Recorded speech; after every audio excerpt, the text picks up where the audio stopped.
Top 1। ये हमारे लिए कब्रिस्तान में आया था। हम अपने दोस्त की बहुत पुरानी खराब हो चुकी सुबारू को एक बड़े कब्रिस्तान से होते हुए ले जा रहे थे। हम रुके और एक पहाड़ी से नीचे उतरे और एक छोटे से तालाब के पास पहुंचे। तालाब के दूसरी तरफ एक चट्टान पर कोई बैठा हुआ था। वह व्यक्ति पूरी तरह से काला था और हम उसके चेहरे पर कोई और विशेषता नहीं देख पाए, सिवाय इसके कि वह एक आदमी जैसा दिख रहा था जिसने कोई पुरानी शैली की टोपी पहन रखी थी। हमने बेवकूफी से हाथ हिलाया और चिल्लाया, हाय। उसने कोई स्वीकृति नहीं दिखाई और चट्टान पर बैठा रहा। अचानक वह अपने पैरों पर कूद गया, पानी पर हमारी ओर दौड़ने लगा और फिर तालाब के बीच में पतले पानी में गायब हो गया। मैं और मेरे दोस्त चिल्लाए और वापस कार की ओर भागे। कार स्टार्ट नहीं हो रही थी और हमने कार के पीछे कुछ टकराने की आवाज सुनी। ये लगातार होने वाली धमाका नहीं था, लेकिन हर कुछ सेकंड में हमें ये सुनाई देता था।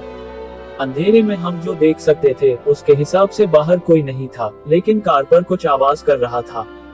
मैंने अपना फोन खोला और अपनी माँ को फोन करके फोन किया कि वे आकर हमें पूछ दें, लेकिन मुझे कोई सेवा नहीं मिली। हम में से किसी के पास कोई सेल सेवा नहीं थी। अगले 30 मिनट उनकी कार को स्टार्ट करने की कोशिश में बीत गए। उसके बाद कोई धमाका नहीं सुना गया, लेकिन हमें अपने आसपास भारी दबाव महसूस हुआ। आखिरकार कार स्टार्ट हुई और उसने पैडल को मेटल पर मारा। हम कब्रिस्तान से बहुत तेजी से बाहर निकले।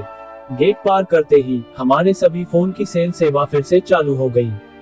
एक बात जो मैं निश्चित रूप से जानता हूँ वह यह है कि वहाँ कोई व्यक्ति या कोई चीज थी, और वह कोई जानवर या इंसान नहीं था। टॉप 2। पुराने दोस्त से मिलकर अच्छा लगा। जब मैं 37 साल का था, मैं अपने हाई स्कूल के पुनर्मिलन में गया था।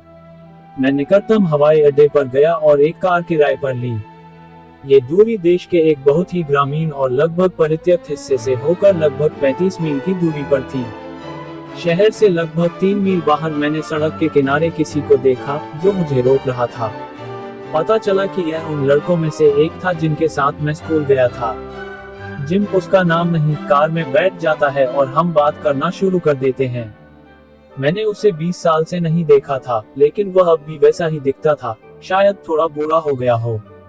हम शहर पहुंचते हैं और मैं उससे पूछता हूं कि क्या वह VFW में आकर कुछ पीना चाहता है।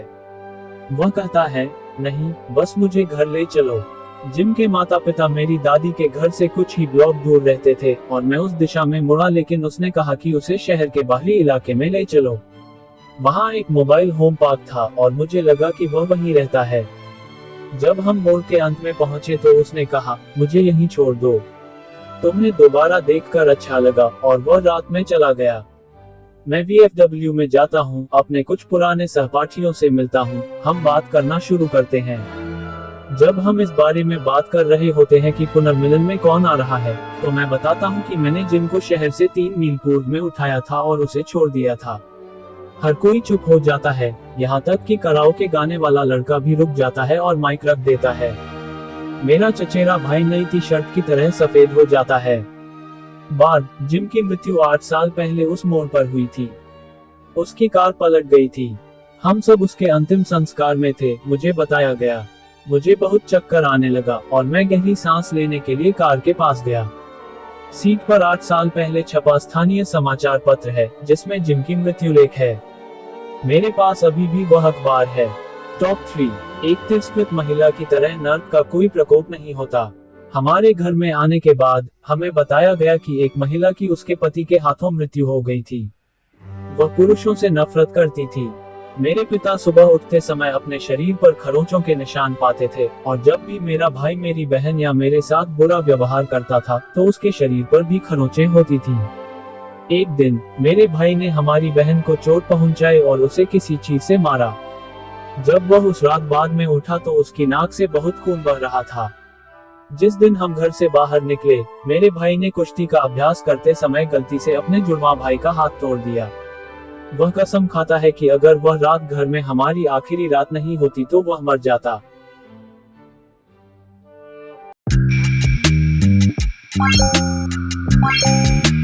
Bye.